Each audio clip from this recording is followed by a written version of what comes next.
Provinsi Riau itu kan memang terkenal dengan kebunnya, kebun kelapa. Salah satu provinsi dengan kebun kelapa terbesar, kebun kelapa sawit juga yang terbesar juga. Nah, ada potensi tanaman pakan di situ, yaitu padi dan jagung, di lahan-lahan kosong, di lahan-lahan rawa, dan juga di perkebunan baik kelapa maupun kelapa sawit yang statusnya adalah permajaan, statusnya di usia-usia dini belum tinggi, itu bisa ditanam jagung dan padi kuku. Nah, ini yang jelas menjadi program prioritas Kementerian Pertanian. Padi kuku kita kerjasama dengan TNI, kemudian untuk jagungnya kita bekerjasama dengan Polri, dan tadi Pak Kapolda melaporkan kepada saya hitungan potensi yang bisa dilaksanakan untuk tanam jagung di Riau ini ada 300.000 hektar. Saya kira ini sangat signifikan ya, penambahan produksi jagung kita secara nasional, dan itu tentu saja sangat menggembirakan, sehingga kita bisa pastikan bahwa target Presiden tidak impor beras dan jagung di tahun 2025 ini insya Allah kita kerja keras untuk bisa kita wujudkan. Ya, karena kan kalau padi kan jelas ya, kita kan makanan pokok kita selalu menjadi isu utama, apalagi di saat Covid kemarin kan kita tahu bahwa di situasi sulit kita ini nggak bisa beli dari tempat lain, sehingga kita mau nggak mau makanan pokok kita harus waspada, kita harus cukup makan.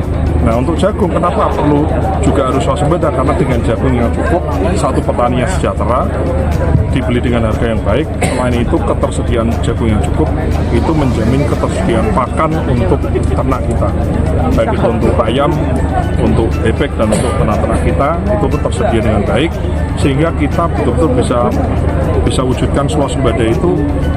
Turunannya bisa sampai ke swasembada daging ayam, swasembada daging telur yang sekarang sudah kita nikmati, kita bisa nambah ke swasembada yang lain. Kita ada program Brigade Pangan ya untuk optimalisasi lahan rawa. Jadi rawa di sini kan rawa banyak ya.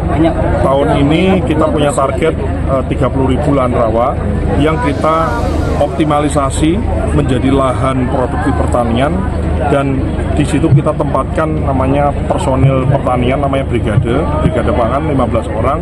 Kita beri alsintan, kita beri saprodi dan seterusnya, sehingga lahan rawa 30.000 tadi itu betul-betul di tahun ini selesai dikerjakan dan ditanami dan menghasilkan, sehingga menambah produktivitas secara nasional maupun produktivitas di Provinsi Riau itu sendiri. Ya, tentu saja kalau tantangannya memang saya kira budaya bertani berbeda ya antara petani di provinsi satu ke provinsi yang lain.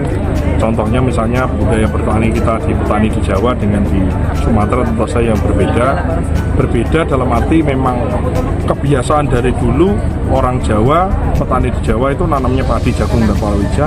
Sementara di Sumatera kan banyak petani perkebunan.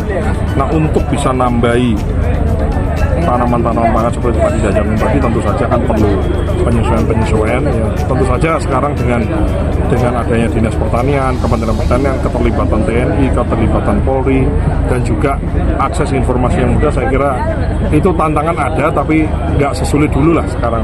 Saya kira banyak orang mudah mengakses informasi bagaimana budidaya jagung yang baik, budidaya padi yang baik, kemudian cara panen yang benar, terus kadar air dan lain-lain. Saya kira semakin kesini semakin mudah diakses informasi itu, sehingga tantangan itu ya tetap menjadi tantangan, tapi insya Allah solusinya ada gitu. Jadi bukan satu tantangan yang tidak bisa diselesaikan, tapi kita punya caranya untuk menyelesaikan.